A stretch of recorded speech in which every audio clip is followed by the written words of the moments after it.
Call to order the meeting of Monday, June 25th. If the clerk would please read the roll. Councilmember Archibald. Here. Councilmember Ashford. Present. Councilmember Harris. Here. Councilmember Lamb. Here. Councilmember Ruiz. Councilmember Warden. Mayor Rapp. Here. You have the minutes from the June 11th regular meeting. Is there a motion to receive and file? So move, Madam Chair. Thank you, Mayor Pro Tem Ashford. Is there a second? Second. Councilmember Archibald. Is there any additions, deletions? Seeing and hearing none, all those in favor, please signify by saying aye. Aye. Any opposed? The minutes will stand as submitted. We do have a couple of presentations. Whoops, I'm on the wrong. You know, this with computers and they bounce up in the wrong place. And I actually said the wrong date, too. We do have a couple of presentations. If the clerk would please read the first one. Margaret Aiken, Executive Director of the Port Huron Museum, will provide an update on the museum.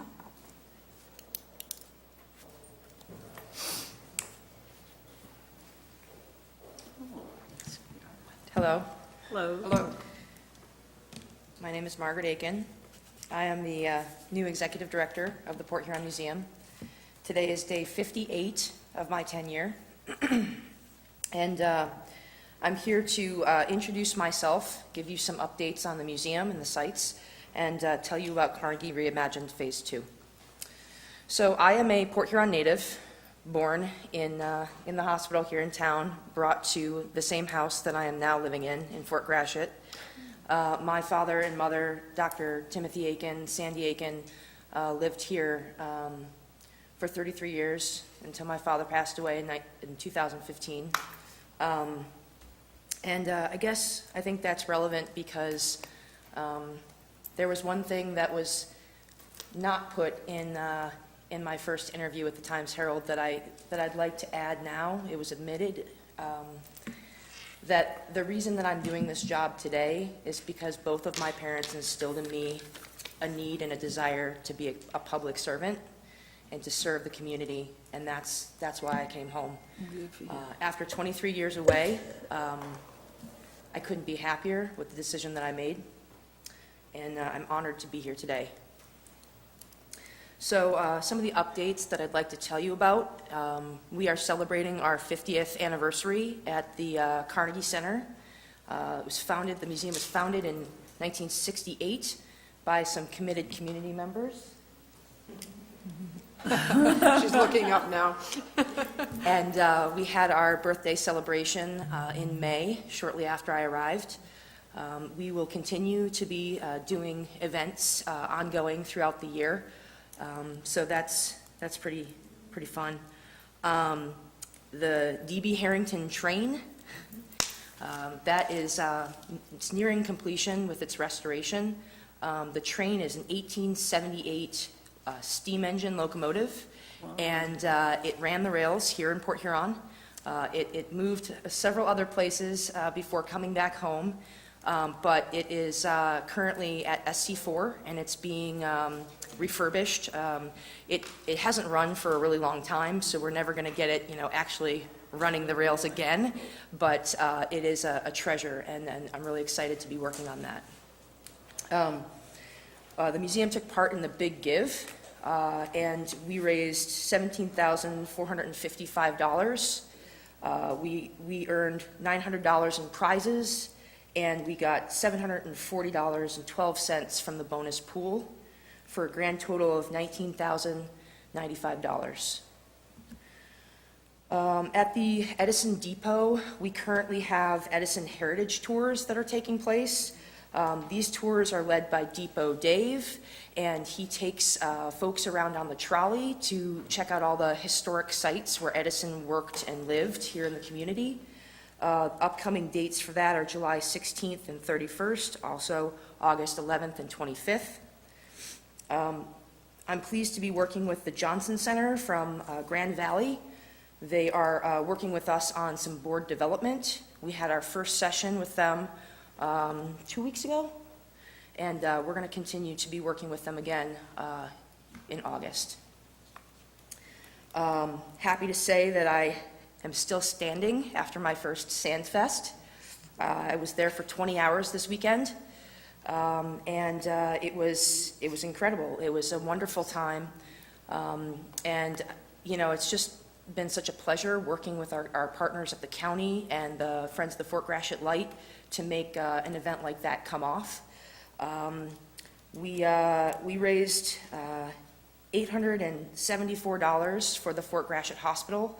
That is the oldest structure in the county from 1829, and it is down by the lighthouse on city property. This particular site has a lot of significance and relevance to me. It was a site that my father donated to and garnered support for here in the community as part of the St. Clair County Medical Society. So he and Dr. Copping and Dr. Balboa have been leading the charge, along with a bunch of other committed volunteers. Dr. Copping was there all 3 days as well, volunteering his time.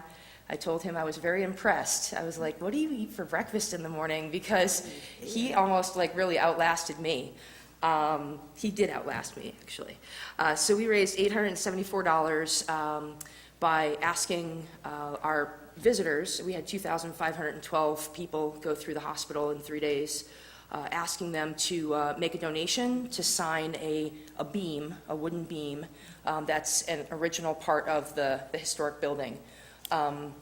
So we were really excited to have that many people be interested and get to see the site. Let's see.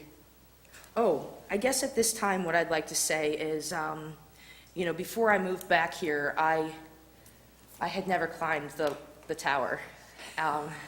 And in the 58 days, I actually hadn't climbed the tower either, because I was always wearing heels or flip-flops or whatever, you know, sandals. But I'd like to invite all of you to come visit any of the 5 sites, the Carnegie Main, the Light Station, the Thomas Edison Depot, the Fort Gratiot Hospital, and the Lightship. If you have not done so, I'd be happy to give you a tour. My tour right now of the Carnegie Center is mostly consisting of my favorite objects and funny stories that I know.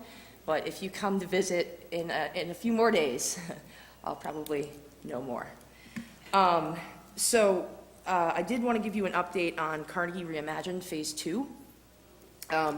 This is a very exciting project, and actually we met with Keith Fleming-Gloss this morning. I met with Keith over coffee 2 weeks ago, and I just said, hey, you know, we should talk about this. This is pretty neat. And I knew that Keith was going to like it because engineers, they like challenges, and this is quite the challenge. The 1904 building has a glass mezzanine, and the reason that it has a glass mezzanine is because in 1904, when the building was built, there was not electricity. So it used to be a library, and there was no electricity. So, you know, so they have this glass ceiling, they have a glass mezzanine, and then they just have all of these windows, and that's how they illuminated it so that, you know, you could see. Phase 2 really is all about taking out the stacks or the stanchions that are underneath the mezzanine. What this will allow us to do is have more free space for exhibitions, for events, but it is a real challenge because those stacks actually support the mezzanine.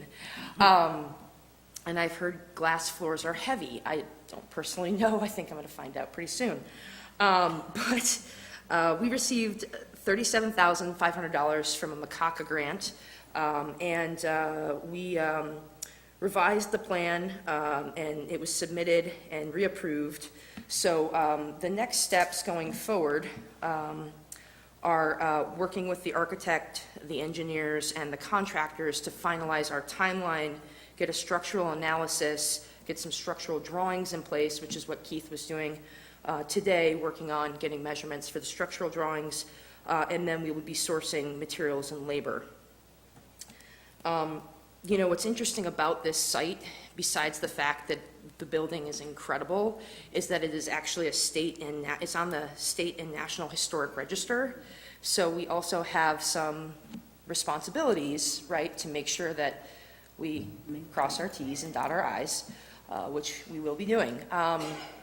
So I just wanted to conclude by saying that I'd like to thank the council. I'd like to thank Mr. Freed, and I'd like to thank the city for all of the support that you guys have given us thus far. And I know you don't know me well yet, but I sure hope that you do come to visit and take me up on the offer for a tour. You know, this place wouldn't be what it is without our historic sites and without our history. Just in closing, I'll give you a short story. On day, I think it was day 11 of my tenure here, I decided that I was going to take some time out of my office and I was going to go to the Kamer Log Cabin. I did this because Keewatin Elementary School was attending Pioneer Days. Kindergartners, you know, it's their first time with knives and stuff, they're cutting vegetables. So I went out there and I put on my Keewatin Elementary Odyssey of the Mind shirt. It was, thankfully, you know, in '92, everything was baggy, so it still fits. And I go out there and I cut vegetables with these kids and we played and I gave them a VIP tour of the museum. I showed them my office and I said, hey, you know, I went to Keewatin and I live right in your neighborhood. And I said, this is what I'm going to do. I'm going to keep this place safe for you so that in 30 years, one of you can take my place. Consider that. Thank you. Is there anyone on council, before you leave the podium, I don't know if anybody has any questions they'd like to ask you. Is there anyone on, you tried to get away. I did. Good job. Is there anyone on council who would like to ask any questions? No, just a comment, just to welcome you, and it sounds like you're going to be a force to reckon with as our new director of the museum, and looking for great and spectacular things. Thank you. Anyone else? Mayor Rep. Councilmember Harris. I'd just like to comment, you know, I guess council has basically done a lot of support for the museum and stuff, and we've shown that with the amount of improvements that we've provided money and stuff for in the last couple of years. Yep. And I guess I know what I'm going to look for is a good stewardship, and yeah, I just hope you're the right person for it. And, we I have support lots it. of budgeting experience. Thank you. Yes. Anyone else? Well, welcome, and I'll take you up on that tour one day. All right, thank you. Thank you. Presentation number 2, please. Nancy Windsor, Park and Recreation Director, will provide a brief presentation regarding Optimist Park Build It Day event on Saturday, August 18th.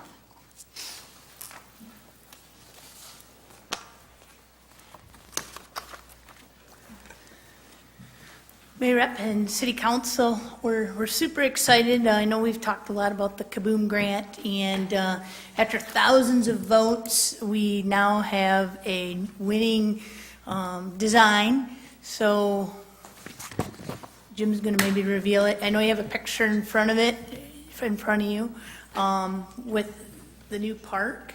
And we're so excited, and I am truly blessed to have Kim, because, as you know, summer in Parks and Rec is kind of crazy. So I'm going to turn it over to Kim. She's been handling the project for us, and we're just so lucky to have an amazing piece of equipment like this in one of our park system, and also with pour and play and all the fun things. So super thankful that this is happening, but we can't do it without the help of our residents, and that's what Kim is going to talk to us about right now. Good evening, Mayor and council members. As always, it's nice to be here, and I appreciate all of the support that you continue to give.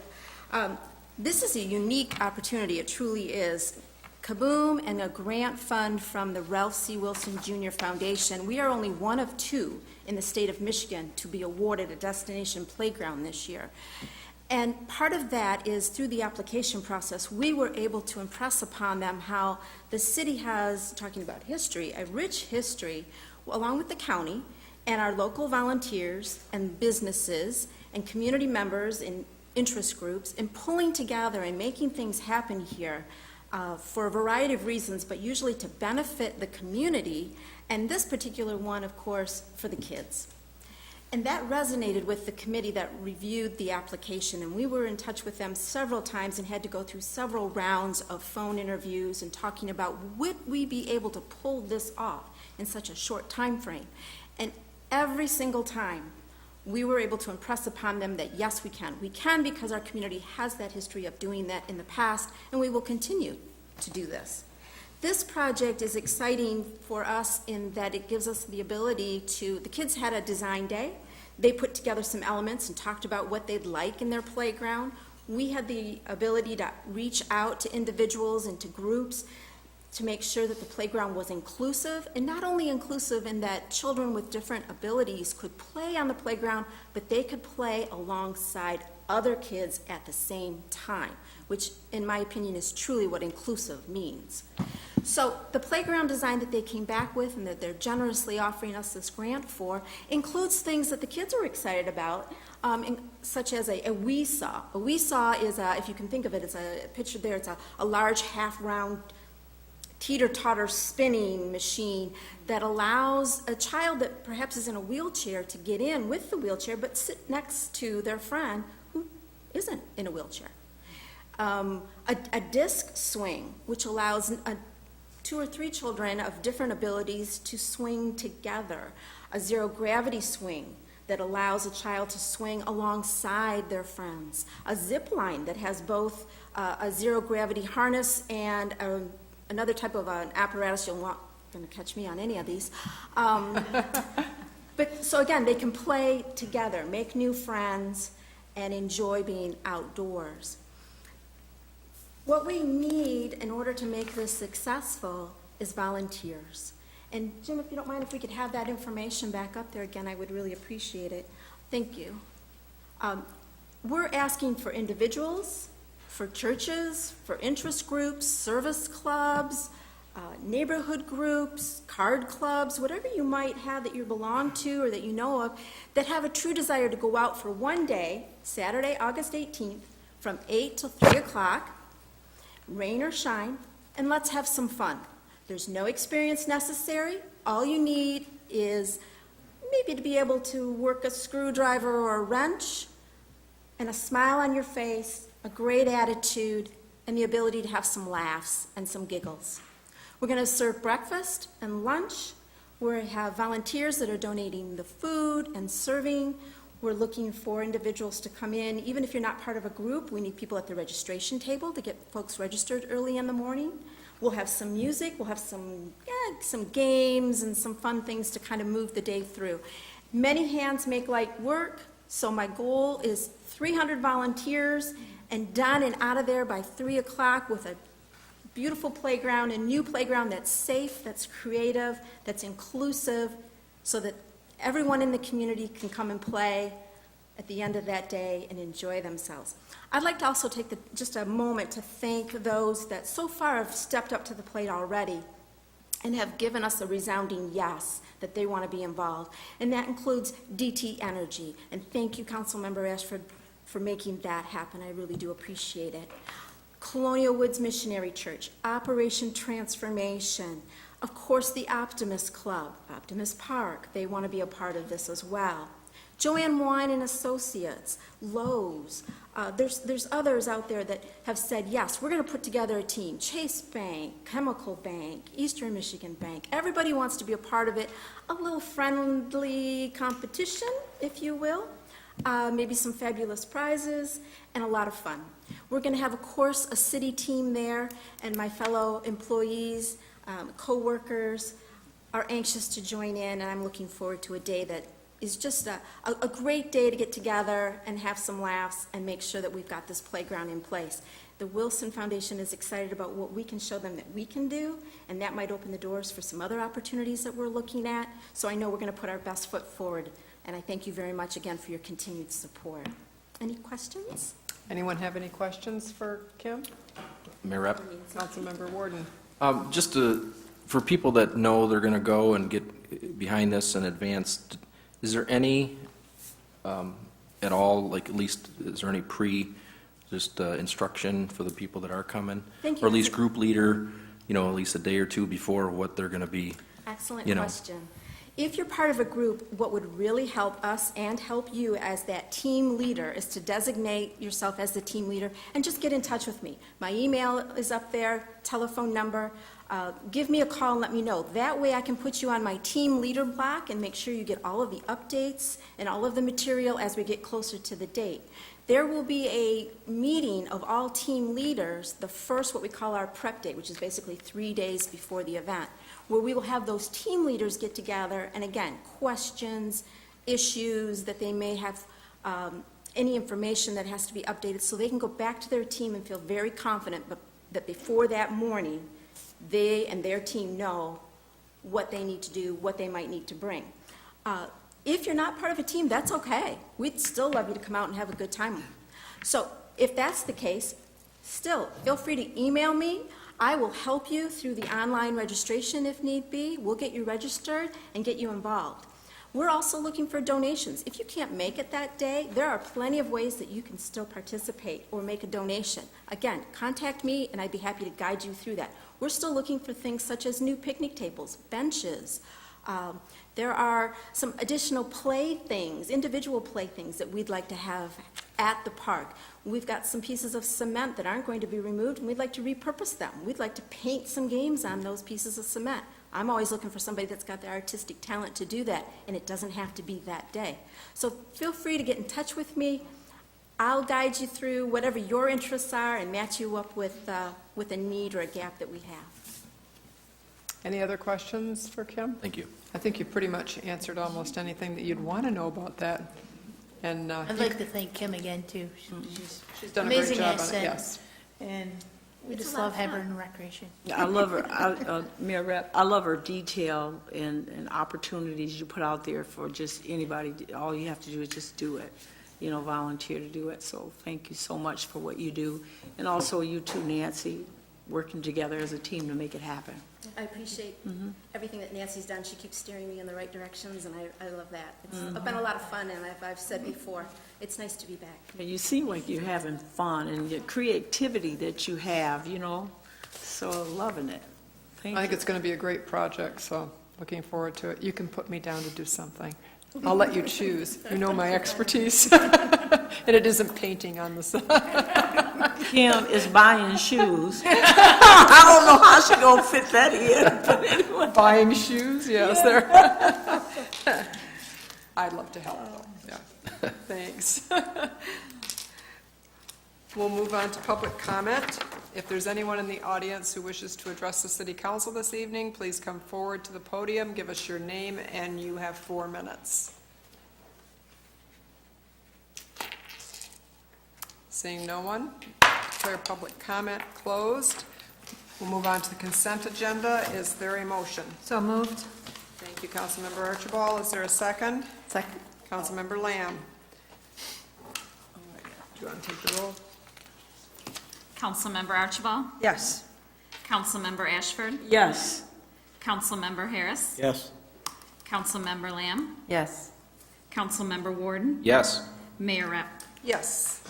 The items on the consent agenda: approve the scheduling of a public hearing for August 13th to hear comments on the CAPER for program year 2017, certifying the delegates to serve at the 2018 Municipal Employees Retirement System of Michigan Annual Meeting in accordance with the Michigan Employees Retirement Act of 1984 as amended, approve the 2018 request for local millage distribution from St. Clair County Parks and Recreation Commission, confirmed and approved single lot special assessments for fines, assessments, and/or cost of removing blight, blighting factors, and/or causes of blight, as well as the abatement of nuisances, and confirming and approving single lot special assessments for the cost of sidewalk replacement in the right-of-way. We'll move on to, from the city manager, number 1, please. Accepting the quote from Toshiba in the amount of $8,478 for the purchase of a 36-inch scanner copier with a 5-year service agreement for use by the engineering and planning departments. Is there a motion? So moved. Mayor Pro Tem Ashford, is there a second? Second. Councilmember Harris, is there discussion? Yes, Mayor Rep, Ashford. it says right here, the 5-year service agreement, what does that entail? Full service and warranty on the machine. That is the reason why we didn't go with the apparent low bidder, is because they offered a 2-year warranty I read and to that. match the 5-year service agreement would actually cost more than the printer itself. And so we went with the Toshiba out of Southfield because it did include 5 years of warranty plus service. These services cost a lot. Yeah, and I noticed that this one only is a 2-year service agreement. Correct. And what is the likelihood of that running into any difficulties? Or Probably. what's the standard? Is Based there on a some of the standard? copiers we have, from time to time, a tray will break or something like Oh, that. something simple. Something simple. Okay. So, yep. Okay. Thank you. Thanks, Mayor Rep. Any other discussion, questions? Mayor Rep? Councilmember Warden? Yeah, just to comment on the bidding process here, and actually, for that unit and having the 5-year service agreement included, that's a pretty aggressive price that I think the bidding process there definitely benefits the city of Port Huron, and I just want to say thanks for getting that much feedback. Thank you. Any other discussion? Yeah, I know I spoke already, and I hate to always come back, but I think when we are making purchases like this, we should be mindful that this copier has been in existence since 2003, and so this is an entire upgrade. I mean, it's doing some of everything that is before us that we need to do in order to stay competitive and stay doing good business on behalf of our citizenry. So this is an excellent purchase. I like Thank it. you. Any other discussion? We'll take the vote. Councilmember Ashford? Yes. Councilmember Harris? Yes. Councilmember Lamb? Yes. Councilmember Warden? Yes. Councilmember Archibald? Yes. Mayor Rep? Yes. With no objections, we're going to take items 2 and 3 together as they both are related to one another, and we wouldn't purchase one without the other. So if that's okay, we'll go ahead with, from the city manager, number 2 and 3. Accepting the quote from ProVantage LLC in the amount of $21,288.60 for 2 Hewlett-Packard ProLiant DL380 Gen 10 servers for use by the Information Technology Department, and accepting the quote from CDWG LLC in the amount of $33,570.93 for 1 Dell EMC Unity 350F storage area network for use by the Information Technology Department. Is there a motion? So moved. Councilmember Archibald, is there a second? Support. Councilmember Lamb, could we have a little bit of Yeah, background Madam on this, Mayor, please? Director Jim Brennan's going to come up and give an explanation. But before we do, I just want to, again, this correlates back to the adopted goals and objectives that you have laid out for our administration to bring our IT department into the 21st century, away from the archaic system we use now. So, Jim, if you can come give a brief explanation. He doesn't get much show time, so he's excited about this. I see he combed his hair. What's left of it. Mayor and City Council, this is, as Manager Freed pointed out, this is to continue our upgrade process to replace our IBM System 390, which was purchased in 1999 in anticipation of Y2K. So it was only in service for 3 months when the 21st century Oh, my goodness. began, so it is 21st century technology. But it is approaching end of life. I was here a couple of months ago to ask you to purchase income tax software. This is the hardware that will support that and our pending upgrade of our financial and human resources systems, which should be coming to you near the 1st of September, probably. This will provide us a high availability, a highly responsive environment. It will allow us to replace or retire 8 of the servers we have in our data center now, because we're going to go to a virtualized system. So this will provide the capability to do that. And then the other piece, the storage area network, provides a huge data store to store all of things that we have in the city. It has actually going to have 20 terabytes of storage, which is, I can't even wrap my head around that. I don't, so I guess I don't know how deep you want to get into the weeds. I'll entertain Can you any questions. explain the single source bid on the second? Yes, the second one, The Dell EMC server, or storage area network, is sort of specialized equipment, and Dell, once you engage with a partner to design the system, they then price protect that partner and will not allow any other partner to, they will not give competitive pricing to any other partner. So we reached out to 7 partners and received no response from them. I have a letter that, because I questioned that, this is really not my normal way of doing business. They say, this is from Jake Gibitos, the Dell District Sales Manager. He said, the way registered pricing works is that CDW has price protection over any partner since they were the first to register for the city's data center project.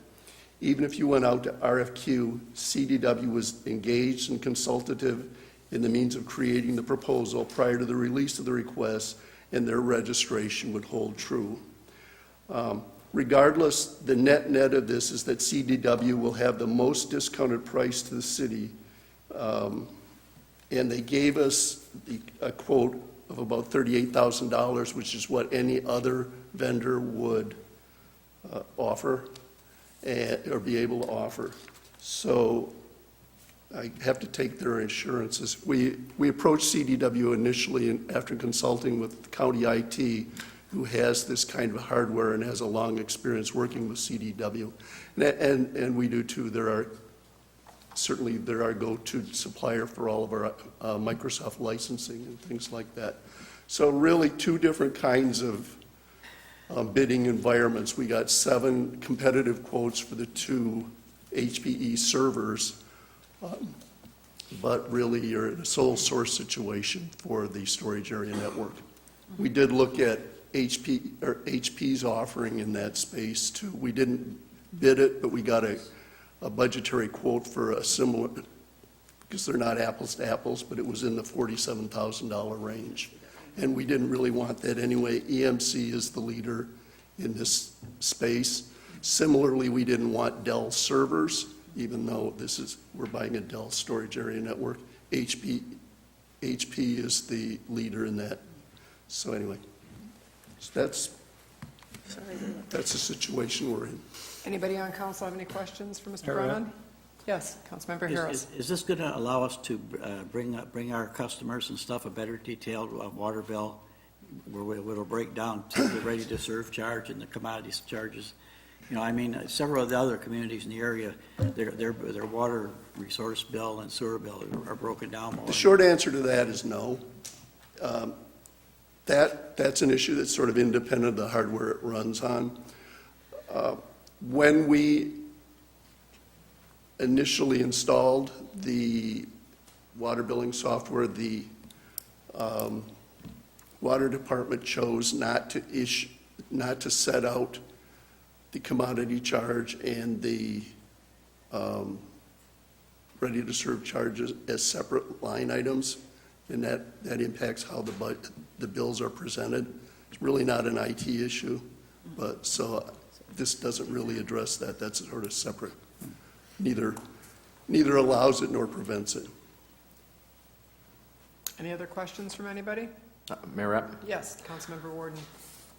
Just having gone through and in private business, some of the large companies that we deal with undertake huge changes over from the old IBM mainframe over to the new program server and whatever you call it. And I just, as far as I guess my question is, when you install something with this, the transfer, are you going to be transferring all the data that's on your current IBM mainframe, trying to get it over there, or into the storage? And then as far as on the server, is there going to be much where it's going to be, hey, you got to transfer the stuff and get it compatible on the new stuff?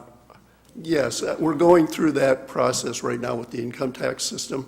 So we, about 2 months ago, sent them our current 7 years of income tax data, which they converted and are in the process. They'll install it then for us to test on once our hardware's in place.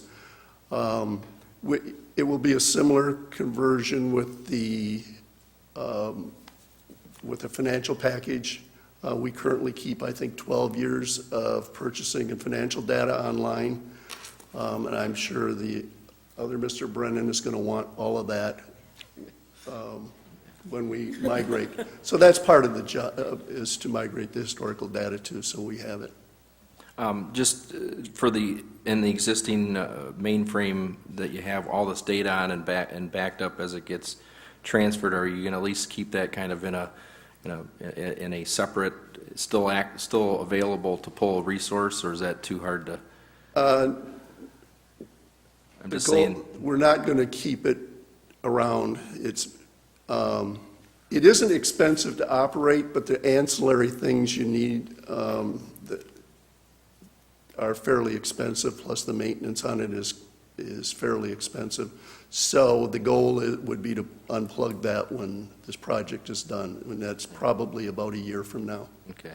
Yeah, just been through it, 5-year program, everything was tested, everything's there, and then all of a sudden it's 4 months in and there's stuff that's not as compatible or not showing up, and they had to revert back to some parts to still rely on the other one. But you're experiencing that. My question is, on one of them is the servers, it's the G10 servers.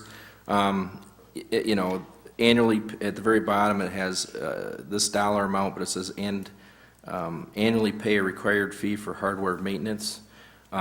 Is that included in the cost, or what is the hardware maintenance? It's not included in the cost. For the 2 servers, it'll be about $3,000 a year. Total between the two? Yeah. Okay. For the storage area network will be a little more than that, about 5, I think. Okay. We purposely we didn't include those because they're not capitalized, and we wanted to show you the dollars that are coming out of the allocated funds. These will come out of data processing operations. One of the things I want to mention too is the water fund is contributing to this. About a year ago, we came to you with a project to upgrade the Itron meter reading software. And as we got through this, it seemed it was more cost-effective to, instead of spending their $15,000 or $16,000 buying separate hardware, to increase the capabilities of this single buy, and we'll migrate those servers plus the server that runs the plant operations at the wastewater plant. We'll migrate those into this virtualized environment, and we'll be able to eliminate 4 separate boxes. Nice. Again, it's probably super exciting. It's a total different world. We need to update it, and I wish you the best going through this. There probably will be some headaches along the way, but stick to it, and the transition is much needed. So I support this. Thank you. Any other discussion, questions? Just one. So this is an integrated system, right? Very much integrated. Yeah, very much integrated. And why now? Well, as someone mentioned, we want to get into the 21st century. That IBM server is nearing 20 years of active life. We've used it way beyond, I think, its design capabilities. I'd like to keep it. I went through a series of 6 or 7 alternatives on how to keep the system or its applications in use, and there really is no cost-effective way for an entity of our size to do that. So, Yeah, I just wanted to hear you say that. And we have talked about it before. You told us you'd be coming with this, and we didn't do it at that time, probably about 2 or 3 years ago, just when I just got reelected. But you've been having to deal with this up to this point, so I think it is overdue, long overdue, and that I support this, so thank you. And the archive data will be dumped in, right? Will be yes. transferred over. As always, it's easy to transfer that information. Yeah. Okay. no, well, not easy, Not but, easy, but but it's- possible to do. No, it's possible, and you make it possible, but given the product here, it is set up for that. Right. It will depend on the software package that we settle on. And that, again, that will be coming back to you. And that will probably be in dollar numbers that make this seem cheap. Okay, I'll just Hearing hang on us, that. okay. Thank you. Thank you. Thanks, Mayor Rep. If there's no other discussion, thank you, Jim. Yeah. We will take the vote on items 2 and 3 under from the city manager. Councilmember Harris. Yes. Councilmember Lamb. Yes. Councilmember Warden. Yes. Councilmember Archibald. Yes. Councilmember Ashford. Yes. Mayor Rep. Yes, we'll move on to resolutions. Number 1, please. Authorizing 11 payments. Is there a motion? So moved. Support. Councilmember Archibald, seconded by Mayor Pro Tem Ashford. Any discussion? Mayor Rep, Councilmember Harris. just a short question, maybe James can answer this, is, when we entered into our major agreements with Johnson Control over the years, a lot of the things that they were going to do for us for their money was help us to reduce our costs and overhead. And I see in their payment number 1-7 tonight is for more, a little more extra money for doing odd projects. Are we really saving with Johnson Control in the big picture? Yeah, I believe that was a 3-year agreement with them, and part of the stipulations of the contract is it was actually pay for itself, and it did, and I can get those numbers for you. Okay, I appreciate it. Yep, No, that's absolutely. That was one just kind of stumbled back because they made promises and it's hard for us to keep track of where they're at, so thank you. Any other questions? We'll take the vote. Councilmember Lamb. Yes. Councilmember Warden. Yes. Councilmember Archibald. Yes. Councilmember Ashford. Yes. Councilmember Harris. Yes. Mayor Rep. Yes. Resolution number 2. Approving the agreement with Diving with a Purpose to erect a monument approximately 196 feet north of the International Flag Plaza to recognize the accomplishments of the Tuskegee Airmen of World War II and 2 pilots that perished in accidents in the Port Huron area, with all associated costs to be paid for through Diving with a Purpose's fundraising efforts. Is there a motion? So move. Mayor Pro Tem Ashford, is there a second? Second? Councilmember Lamb, is there discussion? Yes. Mayor Pro Tem Ashford. Yeah, I read the attached agreement and everything, and I didn't see any ballpark money figure on this. Do you have anything, or do we have to wait? I think they're going to raise the money, but they haven't put it together what it's finally going to look like yet, so they don't have a cost on it. Oh, okay, so. But I did commit to them that on a local level, I would help them raise money with some of our corporate donors. But not on the city, because the contract said the city Correct. shall not be involved in any fundraising. Correct. So you Correct. behave. I will. Okay. And then also, under future considerations on page 3, where C through D and E, what's the possibility of that occurring? For example, the city reserved the right to relocate the Tuskegee Airmen Memorial Project to another location at its discretion and expense. What prompted us to put this kind of language? What does it This do? is standard language that we put, because what we're doing is it's our property, we're not giving it to them. Right. The charter amendment says that any city property that's waterfront would require a vote of the people, so therefore we're not ceding control of the property, we still own the property, we still control the property. I couldn't foresee anything that would move this, along with any other monument along the city waterfront that you guys all control. Right, I just had to ask the question, because actually they signed it, so it must be okay, and, who am I, but I think it's important to ask that question. So thank you so very much. Any other discussion? Mayor Rep. Councilmember Warden. So review this, at least, it looks like there's a nice location that they found, suitable, as well as, close proximity. I'm just wondering in this, I read through it, are we giving them, this agreement that's where they're going to be able to put it, they're going to raise the money and we're going to have the approval on this thing, but before they signed it, or at least going forward, is there any, like at least guidance on size or height or that type of thing? So when they make their effort and make this commitment, it's a time frame here that they gotta come up with the money and get it done and get approval, but is there any guidance on that? At their last presentation to your last meeting, they actually showed an image of what they were looking at doing, so it'll be very similar to that, we were told.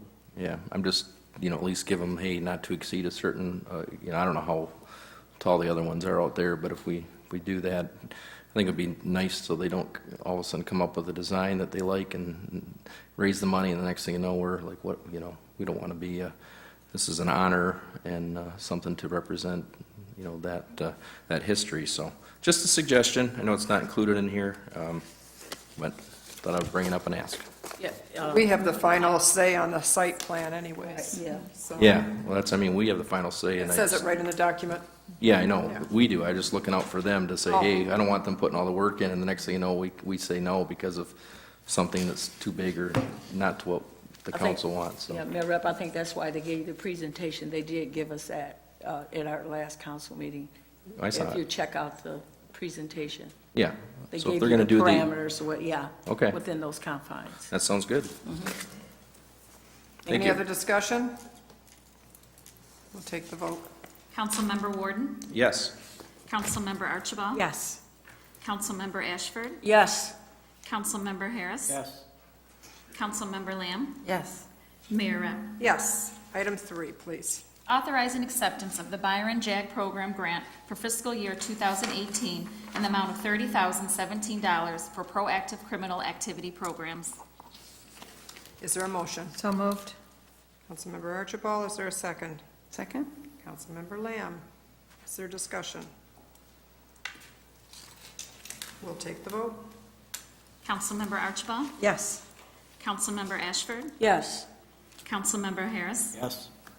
Councilmember Lamb, Yes. Councilmember Warden, Yes. Mayor Rep. Yes. Item 4. Accepting the recommendation of the Election Commission and designating Precinct 1's polling location to be located at Colonial Woods Missionary Church, Precinct 3's polling location to be located at the Port Huron Area School District's Administrative Building, and Precinct 9's polling location to be located at Griswold Street Baptist Church. Is there a motion? So move. Mayor Pro Tem Ashford, is there a second? Second? Councilmember Lamb, any discussion? Mayor Rep, Councilmember Harris? are any of these locations temporary or with a fixed time clock? These will all be permanent, effective for the November general election, Thank you. moving forward. Good. Any other questions? And why did we have to move them? The school actually asked us to relocate them because of their increased security in the schools. The kids actually are in school during the day when we are open for the polls, so they have just asked us to consider relocating those. Security entrance is heightened, yeah. Thank you. Any other questions? We'll take the vote. Councilmember Ashford, Yes. Councilmember Harris, Yes. Councilmember Lamb, Yes. Councilmember Warden, Yes. Councilmember Archibald, Yes. Mayor Rep.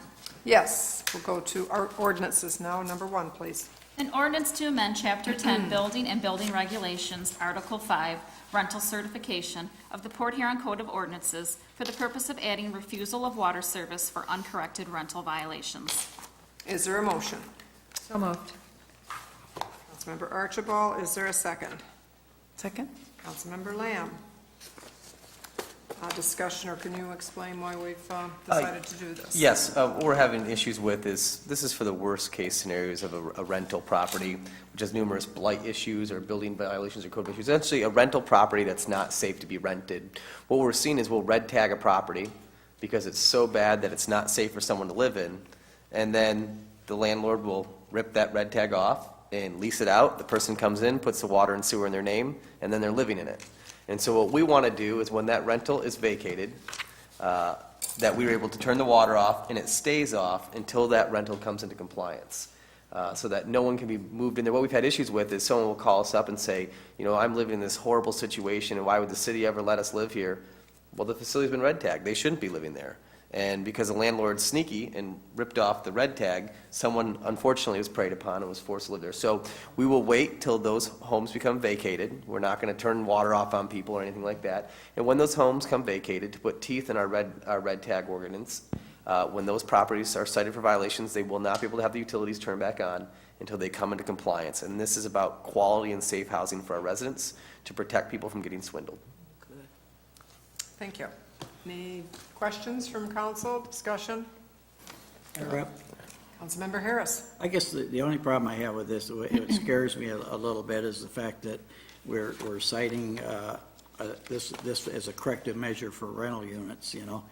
And we've seen through the years with some of our experiences, we've seen homes, single-family homes that are either as bad a condition or similar to this.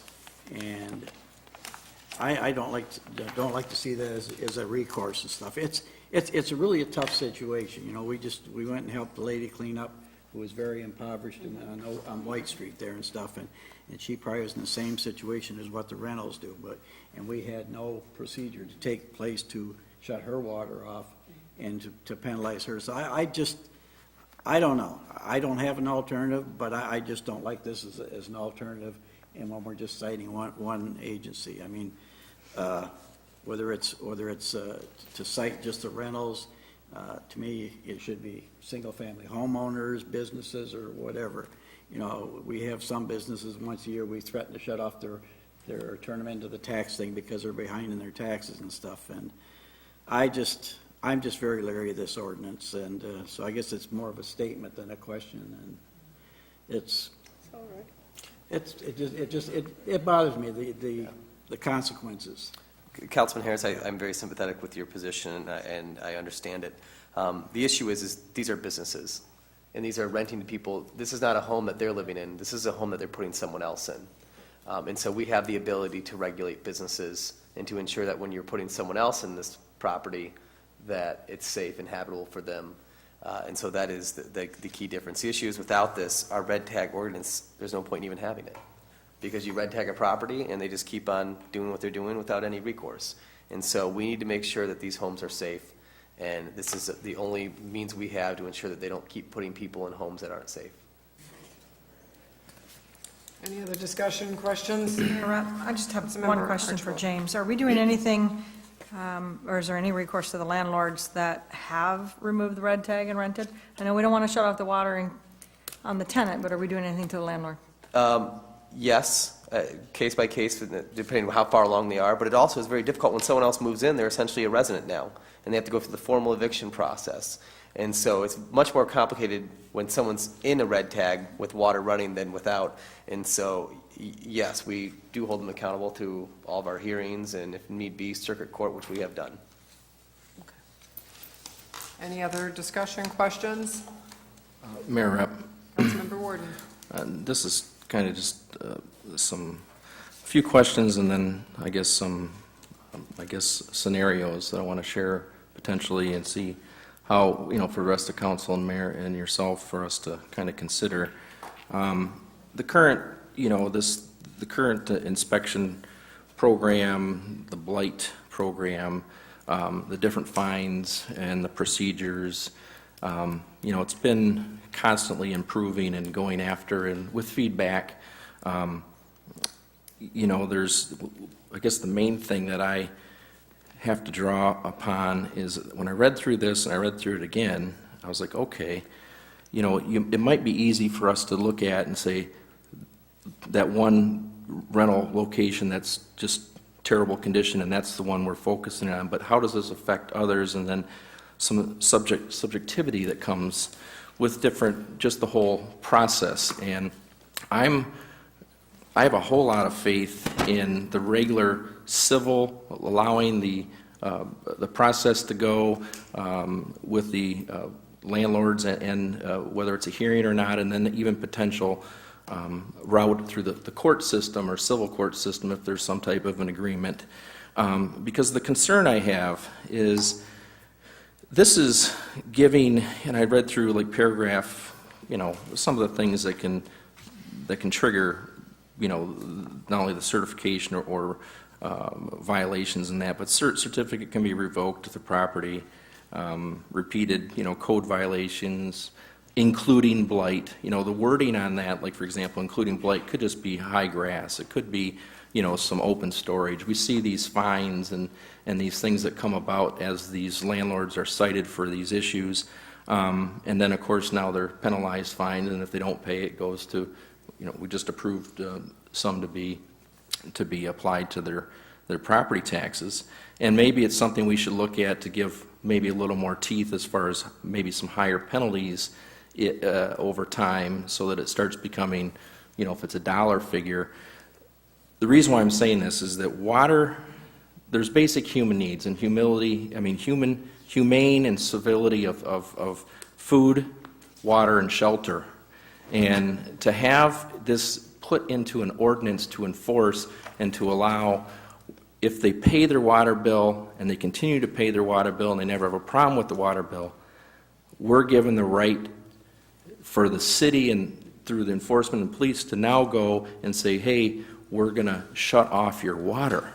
And it just kind of crosses that, just made me feel very uncomfortable when I read through this and thought, there's plenty of people that might be in there into one of these rental homes or rental locations. And again, blight is subjective to some things. There's, again, proper notification, and I know we're really going hard at it to try to alleviate and bring everything up to a standard. I just have a real, once we potentially put this into an ordinance, I sat through the the ceremony of swearing in the police chief and the captain. One thing I love is it's to uphold the federal, the U.S. Constitution, the Constitution of the State of Michigan, and also the city charter and the ordinances of the city of Port Huron. Well, this is putting it in there that we're going to now be able to shut off somebody's water, even if they paid the water bill and it's still there. So I just have some concern at going a little too far potentially on this, and I just hope that we could, I read the wording and the language, and I think that we really should, I guess, either take out some of this wording or rethink this approach. I know we want to try to go after them, but maybe look at potentially a higher fine or penalty or process rather than taking off, food, shelter, and water. Water is important. And, the feedback or just some comments about, hey, they're not going to do it till it's vacant. Well, the way I read this, it looks like they're going to try, the city, with an impression now, might try to force them to, how are you going to know when it's not occupied, or only when it's vacant? Well, we're going to shut off your water if these fines aren't paid and your timeline's clicking and the water's getting shut off because of unpaid, blight violations or certification. I'm just trying to, we've come so far, and I think this might cross the line when we're dealing with shutting off water to a house and a residence that if they're paying their bill. So I think we need to, I'm very concerned about having this language in there. And I did want to ask kind of, how did this specific language get to this ordinance, and who, who brought this forward for its first reading, and, why, this, again, water should not be shut off until the unit's vacant. Well, apparently I would assume we're going to try to somehow get that person or that landlord and that tenant out of there because, through other causes. I just don't want to have, I think it can be done without shutting off their water and sewer to a residence if they pay their bill.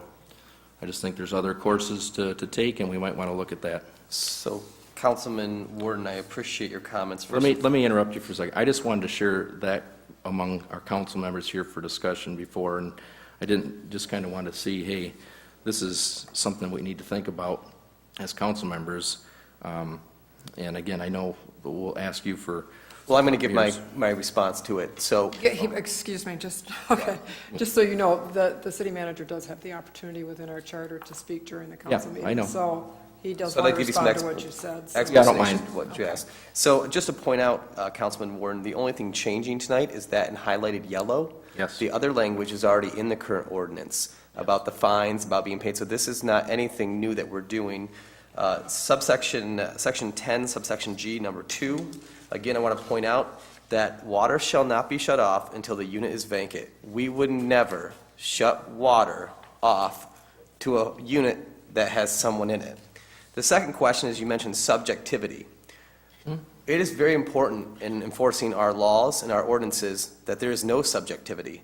We use the International Property Maintenance Code that the city has adopted for what is considered safe housing and adequate housing standards. That is the standard of law that we use to deem if a property is safe to live in. Additionally, this came up because what happens is We will go and red tag or revoke an ordinance. So essentially, we have a property that is so bad, our inspectors and building inspectors go out there and say, this is so bad that it cannot be rented, so we will red tag it. The property owner, landlord, will rip down the red tag. And may I say this, our landlords, we have amazing landlords. 95% of the landlords in the city of Port Huron have good homes, they are law-abiding, they go through the rental process. We are dealing with such a small fraction of landlords. And I don't want landlords to get a bad name, because 95% of them are doing great work and they have good investments. This is for a very small few. And those small few abuse it, and it causes problems. So for instance, we've had people go into our water department and said, I'm a new tenant here, here's my deposit, turn on the water. And we do. So now they're living in a red tagged apartment that they shouldn't be. The water's turned on because we can't keep it off because it's not a certified rental. And then weeks later, they start calling up our code enforcement saying, how can we be living in such horrible conditions? How could the city rent this? And it's because we didn't. It's red tagged. So if we're not going to allow the utilities to be shut off after we've red tagged it, I simply ask, what's the point of even having a red tag process to begin with if there's no teeth to it? Can I ask a question about the red tag process? Why would we put water on a red tagged home? We try to stop it, but until we have an ordinance to say you can't do it, No. Why, I mean, wouldn't that bring to your attention, do we not have a crossover between the, we do as well for red tags, and sometimes that fails because our systems don't talk to each other, and that's why this software upgrade is so important. But when we revoke a rental certification because of code violations, that doesn't necessarily shut off the utilities. And so by revoking the rental certification or the renewal of rental certification until these problems have been addressed, we really have no teeth, and that's what's been happening. And so you ask what brings this forward, it's because we revoke a rental for certification because of problems, and when we do those inspections, oftentimes they're vacant. And so we say, here's a moment of opportunity, the home has been vacant, we want to do a renewal, and we say you don't pass inspection, but they put someone in anyways. And so we need to have the law on our side that when that property can't be certified, we can say no one else moves in till it is. And that helps us hold landlords accountable. Mayor Rapp? Councilmember Archibald? Just to follow up to that, James, do you have any idea how many times, on average, a year that this is happening? A couple, if that. So we're really talking about a very, Very very, few. very few number. And to be quite units frank, that we might a shut very, the water very off. few, and 90% of the cases are the same property owner. Thank you. Any other discussion? I just, if it's only occurring on a couple, why are we changing the ordinance to have this? I'm just trying to figure out how we can come up, maybe there's a, It's maybe I it's can very- get a legal from our city attorney. It's very simple. I don't think Can I ask any a- family should be forced to live in a substandard house that's not safe. So if it's happening on a few occasions, that's a few too many for us. Simple as that. Mayor Rapp, can I ask maybe for a legal opinion from our city attorney? What's the opinion, I guess, before? Well, this is legal, this is turning it legal, and I just wanted to I'm sure kind of it ask. wouldn't be on our agenda, but certainly, Yeah. Todd, thank you.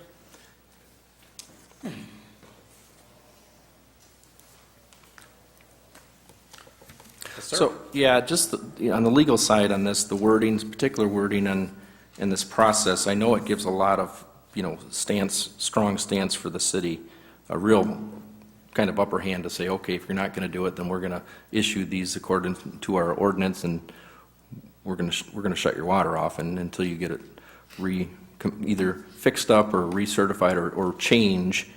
I'm just thinking if it's a one-person or single-family home, if there's issues, or if there's a multifamily up to 4, what's to have them change it so that it's not a rental? Is that the desire for this stuff, or for this wording? So basically, if I might respond, this was something I reviewed a number of months ago. I have no legal concerns at all about this. What you're dealing with here are homes that they do not have, a landlord does not have the legal right to rent.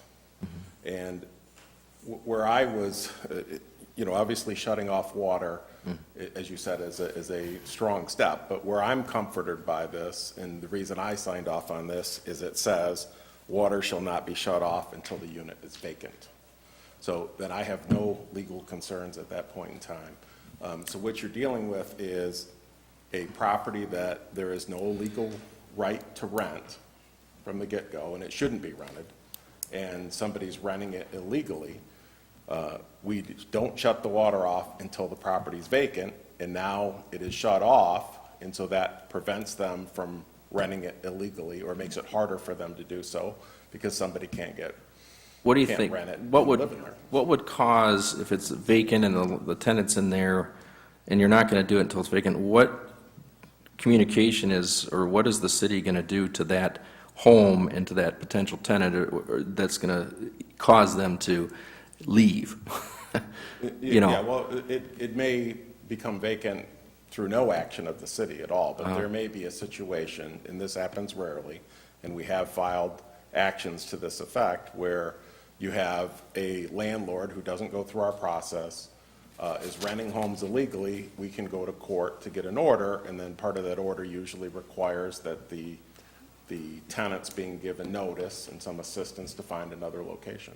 Yeah, And so, they would usually be evicted during that process. Now, it rarely happens, because it usually goes through a process through the court system, and then you have the judge overseeing everything, and why don't we continue just doing that? getting taken care of. So why don't we continue doing that route, where we have to go to the court and get, Well, you know, it's- an order?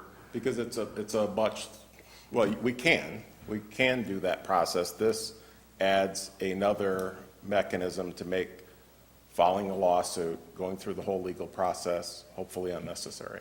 So this could save the city attorney's fees as well.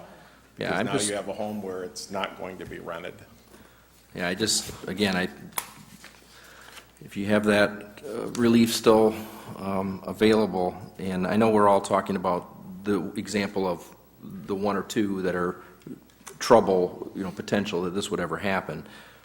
To have this in here, it just worries me that that's a guiding thing, that now when you're out there with blight officers and dealing with the process of a homeowner that does not agree with the, you know, the determination, and they want to have a say, and they want to have their equal time to go through that process. Sometimes, is it 60 days or whatever time frame here to fix some things? I think that time frame, if that's so short, that's a very effective tool to get the city to say, hey, if you're not gonna, then this is the steps we're gonna take. I just am so concerned about the water. I just don't, you know, this is a basic need, and I just don't feel comfortable even putting our police officers and our police department out there saying, hey, you know, next thing you know is, well, they're shutting off my water. We pay the bill every time. Yeah, yeah. Well, You they're, can't be paying the bill if it's vacant. Yeah, we're not shutting off the water if so I'm just saying, how are you going to get it vacant is my point. You have issues with landlords that are constantly have tenants. How does it become from the point where we know that it's vacant so that you rush over there and put this on? I'm just, you know. I think Mr. Haynes has something to say. Mayor and council, typically what we'll see is because of the condition of the unit, the tenants will cycle. And when they do, the landlord will just in turn bring in another unsuspecting tenant who's placed now into that position. And at times we've had it where there wasn't adequate heat, and they're now heating their house with a gas stove, with the gas stove being open. We've had ones with carbon monoxide, and the fire department has had to respond. If we go through the court case and they hire a good attorney on their side, they'll draw this out for an extended period of time. And during that whole time, you're having people cycle through that unit, and they're being put at risk. So when we have an opportunity to have a vacancy, and now we have an empty unit, and we now have the opportunity to intervene and break that cycle and to create that safer environment for the next tenant, we want to be able to take that. Well, unfortunately, without having the language in our ordinance, we can't communicate even with the water department to tell them to turn off the water, because we don't have the authority to do that. Okay. This will give us the authority. Let me just ask this, and again, I know it's a long, but let me ask you, so let's say it's strictly added up blight fines for unmowed grass that No, continue it's to not go, blight. It's blight not fines, and it gets put on there, and the guy never ever fixes it, never addresses it, and, you know, you get frustrated as can be, keep sending him the things, and he just has it. This is not a code enforcement blight violation. This is strictly for rental and condition of rent.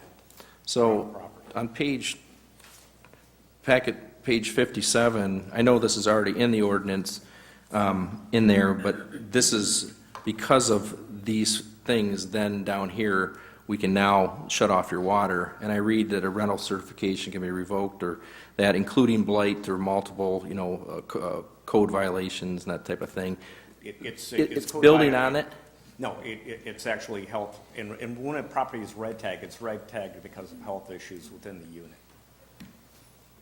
So maybe we can add that down in this, this language, that it's strictly for the health or whatever particular thing, so this ordinance is doesn't get mixed. As I read all the different reasons that there, and now all of a sudden this becomes, hey, if you refuse to correct what we're saying, but you're saying it's only because of the health things. Why don't we be more specific that you can't turn the water off even though it's being paid? Again, by something that is more particular to what you're saying about the health and safety or whatever. Well, they both go hand in hand. When you're having rental violations, that's the description of what the actual activity is. The red tag is just a term we use for the tag we actually put up onto your door that gives notice. So basically, if this is red tagged, then the next available time, this gives the police the ability, as soon as they discover that it's vacant, knowing that it's a red tagged and it's proved, whether they take it off or not, that they can now shut the water off? Right, as soon as the property is vacant. And will the notification in writing say that to the landlord, so they're very clear that, hey, you've been red tagged, whether you take it off or not, this needs to be corrected, or? Correct. Yeah, and then we could, okay. It just didn't read that way. I think we should add a little more description, because it can be, the way these are interpreted, I think it's kind of scary. Thank you for answering the questions. Thanks for your both of time. you gentlemen. Yeah, and I can understand that, because you start messing it again, it's getting more convoluting, and I think it's more direct, and I think as council members, this is one of our main recourses that we do have to protect our citizens, particularly the ones, the renters, and it is a business. And I see nothing wrong with this language, because it counters in other areas that protect both the business world and the winter. So thank you, gentlemen, for making it plain, because you can have interpretation about something that doesn't necessarily mean it's right. It's just where you're coming from, and there are less facts and examples and experience that comes with that when you're trying to get your arms wrapped around it. But no matter how big your arms are, the facts are facts, and your job is your job, and that is one of public safety and health, and that's what I'm interested in. And I'm not interested in playing kiddie ball with anyone. We're about business, and that's what we need to do, and that's why we have ordinances. Thank you. Thank you, both of you. The bottom line is, this is not going to happen unless it is vacant. The unit is vacant, and it says that. So we will take the vote. Councilmember Harris? No. Councilmember Lamb? Yes. Councilmember Warden? No. Councilmember Archibald? Yes. Councilmember Ashford? Yes. Mayor Rep. Yes. Move on to ordinance number 2, please. An ordinance to amend Chapter 52 zoning, Article 4, General and Supplementary Regulations, Section 52-677, parking and storage of recreation vehicles, campers, travel trailers, and boats of the Port Huron Code of Ordinances, to remove camping tents, add non-commercial trailers in residential zones, and to clarify RV parking on double frontage lots. Is there a motion? So moved. Councilmember Archibald, is there a second? Second. Councilmember Lamb. Is there a discussion on this item? Mayor Rep, Councilmember Warden. we could just have a little, background on the particular wording that's changed, and the process of feedback and decision-making on changing these words and these particulars on these issues. Mr. Haynes will address that. Mayor and council, what you see before you is some minor changes to the RV ordinance, namely the elimination of camping tents and the inclusion of trailers that we felt was lacking. The description of trailers would be more all-inclusive. Before, we just had travel trailers, and obviously there are much more styles of trailers than just travel. Secondly, we also looked at changing the language for the setback. Initially, it was just stating that the setback was referring to the rear yard. We also have now changed that to include the side yard setback as well. And also, we changed the reference from house to dwelling, which is more in alignment with our definitions within the ordinance. And then the last item is regarding lots with double frontage, corner lots. It just stated that the parking of the RV or trailer needs to be 25 feet off of the setback from the street. That's good. Any other questions or Well, discussion for? Yeah, oh, sorry. Did you want me to? Did you still have something? Well, yeah, just listen. Okay. So, yeah. So, as I drive up and down the streets, doesn't matter which side, even the smaller, 45-foot wide, south side of town, and these are proud residents and homeowners, and they have boats or campers or RVs. Is there, I guess, these constant little changes of wording and what's acceptable or what's under regulation, what can and can't be in these areas? Is it, I just need to find out what is the reasoning why we keep, I guess, cracking down on some of this stuff. They're parking it on their property, it's close. I know there's some safety issues when it's close to the house or fire, just like any car or something in the garage would be. But I'm just wondering, thinking of the people that are in the city, been here for a long time, they have a piece of this beautiful area, and now they're going to have a trouble with the small boat or the camper or something that they own, they have nowhere to park it. Is there any exceptions to or consideration for that? And that was part of the discussion even through the planning commission, and then when it came before the for the council, is the visual appearance of the neighborhood, and do we limit the number of RV and boats, and what does that look like? And that's why the medium or the kind of the middle ground that we found was actually having the split season. When we're in boating season and we're using the campers and the boats, we're allowing for 2 vehicles to be placed onto the site. When we go into the wintertime, we're asking that now you take your boat and your RV and you find winter storage for it. Just because we were finding that had somebody who had a boat, a snowmobile trailer, a camper, and next thing you know, they're parking it into their side of their driveway and onto the grass. It just became an issue. Yeah, I just think it might force some people to move outside the city limits because of this, and they don't have those type of regulations of that, and I just am concerned and just wondering why it came to this agreement and this, keep cracking down on people that are homeowners and live here with their stuff that they paid for and they use. It might drive some people out of town because of this type of thing. Those are my comments. Yeah. Mayor Pro Tem Ashford. Yeah, Dave, in the spirit of continuous improvement, I like it, the inclusiveness, on the first page to, go from camping tents to trailers and include all of that. And I like the consistency in housing because it actually reflects all of your other ordinances. When you're talking about houses, we're talking about dwellings, so we could get used to that, the terminology. And also, have we had any complaints in the area of parking RVs and stuff in the front? We have, as we're moving toward implementing this new ordinance, and this has been going on over time, we have had an educational component.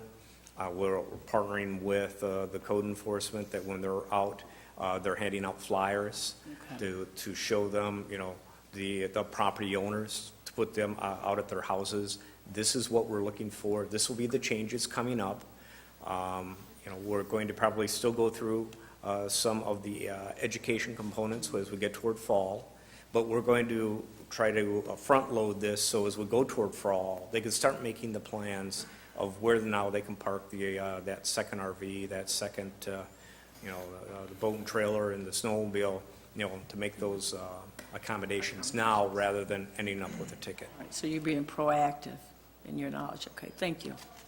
Any other questions or discussion? Hey, Rep, just a Councilmember comment, Harris. I'd go back here and I just, thank God I started a file about year 2015 on chapter 52, 677. And it seems like we visit this thing once a year, twice a year, and it keeps coming back. At one time, we didn't have the 3 yard or 3 feet parameters on side and stuff, and I guess that was a good thing for the simple reason to give people with the 43-foot lot, the 47-foot lot, you give them the same chance as somebody that had a 50-foot lot or a 100-foot lot, and then all of a sudden, the parameter come in here with the 3-foot. And then we touched it again in 2016, and then we touched it again in 2017, and now we're touching it here again in 2018. And we're speaking about different vehicles and different things, but we aren't doing anything to help the property owners in the city of Port Huron who have a trailer, who have a recreation vehicle, and maybe have a second vehicle in a property that is a 43-foot lot or a 47-foot lot.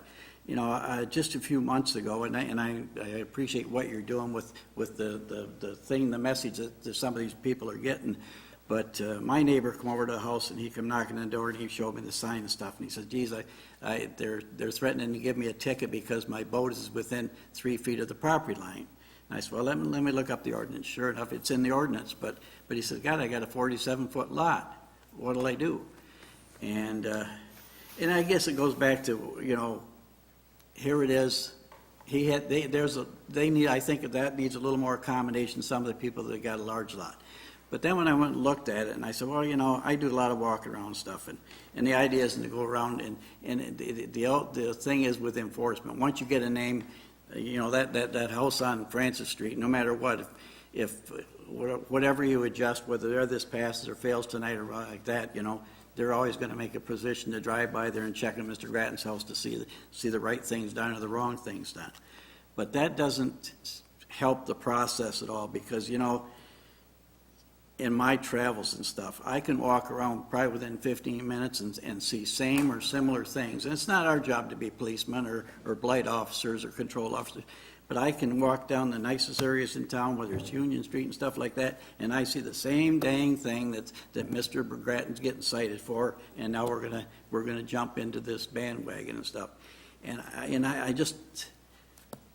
I have a problem, it gets back to enforcement, it gets back to people who live in old neighborhoods, and I don't know if there's a good solution. But I don't think this resolution here is a good solution because it doesn't take into the situation that many people have. And I'm not just talking about in my block, but you go around the corner on 15th Street and you go down, there's 4 or 5 houses there, and I bet each one of them is on a 45-foot lot or something like that. And God, I see the problems they have getting their cars and stuff in the driveway. Very true. And I can see where enforcement's tough because, God, if I park my vehicle in the wrong way, if I park it to the right in my parking lot when I head in, I'm violating the ordinance. So I don't think we can win in this situation, so I'll probably be voting no. So it's frustrating, and I know this will come back again, and that's what it's for, but we realize we're trying to strike a balance as, for the aesthetics of a neighborhood. And with the limitations, and you're right, this is probably one of the most active areas of our ordinance, especially on enforcement. We're going to try to be proactive. As we come toward fall, we're going to gather a list of storage facilities throughout our area and provide that to people. So here's a list, you can call, you can get your prices, but at least give them alternatives. Because you'd hate to get into the fall season when everything is filling up and now you're trying to play catch-up and trying to find a spot for a vehicle. Change in November. Exactly. Yeah. Thank you. Thank you. Any other discussion? Thank you, David. We'll take the vote. Councilmember Lamb? Yes. Councilmember Warden? No. Councilmember Archibald? Yes. Councilmember Ashford? Yes. Councilmember Harris? No. Mayor Rep? Yes. We'll move on to ordinance number 3. An ordinance to amend Chapter 52 zoning, Article 3, District Regulations, Division 1 generally, Section 52-162 map of the Port Huron Code of Ordinances to rezone the property generally described as 3001 vacant lot Electric Avenue from an R1 zoning district to a C1 zoning district. Is there a motion? So moved? Councilmember Archibald, is there a second? Second? Councilmember Lamb. Is there any discussion? Madam Mayor and Council, this is in response to Sons Ministries, looking at taking that property and building a community center with a rec facility. And so this is to accommodate them. Thank you. Any discussion? We'll take the vote. Councilmember Warden? Yes. Councilmember Archibald? Yes. Councilmember Ashford? Yes. Councilmember Harris? Yes. Councilmember Lamb? Yes. Mayor Rep? Yes. That concludes our regular agenda. We do have a couple of announcements, I do. The deadline for nominations to be submitted to the city clerk's office for the Beautification Commission's annual Yard of the Year contest is July the 15th. The next regular scheduled council meeting will be held on August 13th. In the summer months of July and August, we only have one regularly scheduled council meeting. It's always the second Monday of the month. Also, there is a meeting at the Reinvestment Center, 3013 24th Street, coming up July 26th at 6 p.m., and it is relative to Knox Park and any future improvements. Obviously, we encourage people to come to that. And then I would also like to ask Natalie, yes, 6 p.m. I would like to ask Natalie Watson, she's here tonight, and maybe she could give us a little update on the Blue Water Fest, which is starting this week.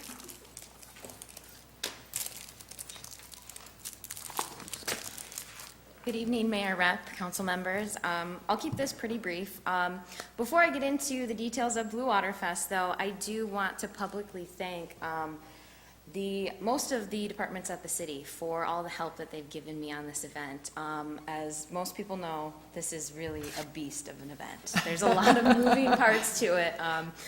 And it's gotten a little crazy, but, from, the clerk's office to engineering, DPW, Nancy in the rec department, fire, police, I mean, everyone has lent a hand, and they've really made this happen. So I'm very thankful to that.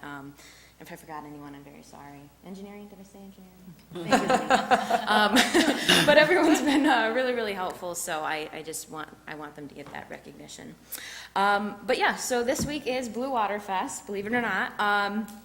Events will kick off Wednesday night, the 11th, with the International Rotary Day Parade at 6:30. That's downtown. The festivities for Blue Water Fest will begin Thursday, the 12th. And so Thursday and Friday, we've got a lot of really fun stuff. We have free live music, we have food vendors, we have a silent disco, we've got like face painting, a caricature artist, all sorts of really fun stuff. And for the most part, it is free. That happens Thursday and Friday night. I have to mention Thursday night, Operation Transformation puts on their family night activities, and that's by the 10th Street Bridge. It's from 5 to 9. They do things for families like pony rides. The Detroit Tigers mascot is there to greet the kids and the adults.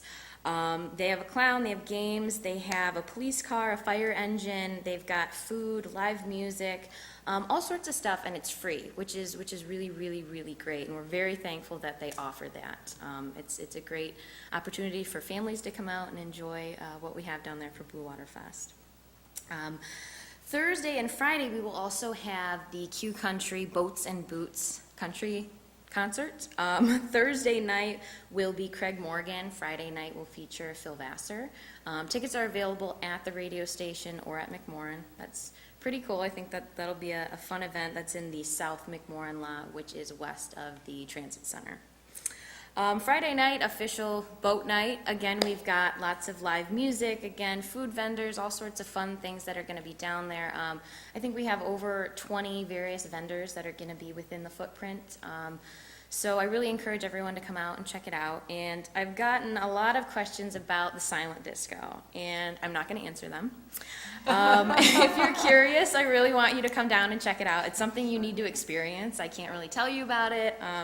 You need to experience it in person. So I highly recommend everyone check that out. Bell's Brewery will be on site again with their beer tent near the college, near the fire station, and they've got lots of live music lined up and, of course, some awesome beers.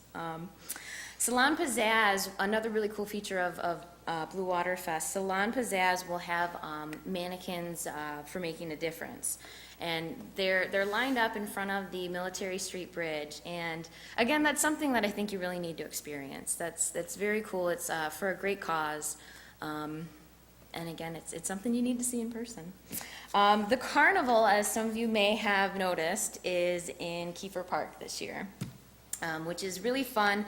I know in years past, that's where it was, I guess, way back in the day, they tell me. So we're excited that they're back there. I think, to take a ride on the Ferris wheel and see the boats on the water and the bridge, you really can't beat it. So that should be pretty nice. Some other highlights, though, Taste of Port Huron will be back Thursday and Friday downtown from 4 to 8 p.m. And Taste of Port Huron will feature local restaurants like Betsy's Bakes, Fuel Wood Fire Grill, Raven Cafe, Lake Effects Grill, and Tio Gordo's Casina.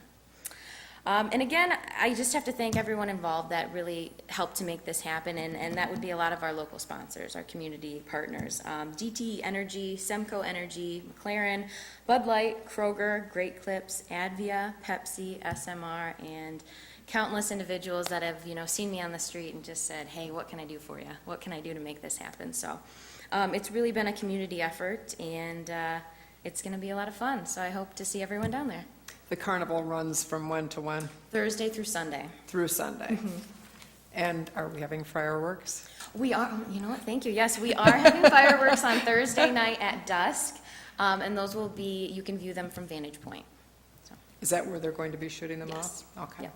In a barge or on the land? On land. On land? Yeah. Okay. Yep. Fire says we're good, so.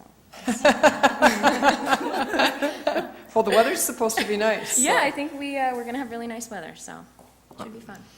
Good. Anybody got any questions for Mayor- Natalie about the Blue Water Fest? Mayor Rapp? Yes. I took a walk downtown today and stuff, and and maybe James or you can help me with this, with the stuff that's going on in the Ballantyne building right now and stuff like that, and with the groups that'll be on the sidewalks in that area. Is Larry going to kind of slack off a little bit on the activity to keep our crowd happy? Yes, he did say that he would clear the area for us. We've got vendors that are going to be placed down in that area, and then we also need to keep the fire lane open. Yeah, so. I looked at that, and it was key today, and Yeah. it's total demolition right now. Yeah. but, so. Yeah, and I agree. I did see that myself today. You know- Did you have something, Councilmember Warden? Yeah, just a quick, and for anybody, the audience and for myself, is there a couple places to be able to find the map, the layout? I know we've been privy to some of that stuff, but just for the general public, if you can let us know the layout of, where they can find the map, where they know point A, point B, and point C is, and where the fenced Absolutely. area is, so they can have, if they have drinks, they can walk around to that point, and where it's not. I know, I heard you, it might have been on the radio or even in the paper, I can't remember, but I just want to make sure that it's next couple days, so Yes. give everybody a Yes, so the map can be found online at thebluewaterfest.com. You can find virtually anything you want to know about the festival on that website. There's also these brochures here that I gave to each of you that will be distributed throughout our downtown businesses, at our sponsor locations. We're trying to hit almost every location you can think of, so hopefully you'll see those out there, you'll be able to grab them. worst-case scenario, anyone can email me, watson@forthuron.org, and I will do my best to answer anything that maybe isn't covered on the website or in the brochure. But, yeah, the brochure really shows, where everything's taking place as far as parking, where you can carry the alcohol, where you cannot, carnival, all that fun stuff. So it's really, it's all there, so.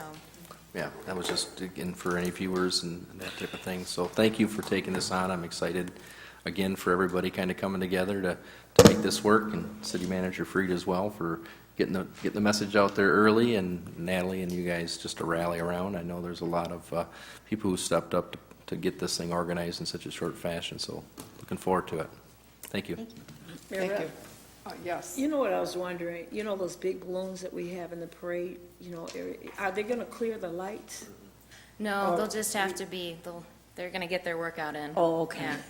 And gonna you do had some probably already wrangling. anticipated that. I thought about that when I thought about how beautiful our lights and how are we gonna get through there with that, yeah, That, okay. that question actually came up, I think, back in December when As we the were, president of Rotary for the Rotary International Parade, we did have to discontinue the balloons just because of the lights. So Who's the president? I'm the president of Rotary. Oh, you just wanted us to know. Well, yeah, I did. But yeah, we had to discontinue. There's only, I think, 4 or 5 balloons that we brought every year, but it was the collateral loss of the lights. So Oh, okay. there was one loss, and that was the balloons. But beyond that, the lights are still a win. Oh, okay. So. Thank you, Natalie. thank you. Good job. Very much. Thank you. And just so I don't forget, because we aren't meeting again in July, also on July 28th is the car show downtown all day on that Saturday, so remind people to go to that. Is there anything else to bring before the council? Is there a motion to adjourn? So move. Meeting adjourned.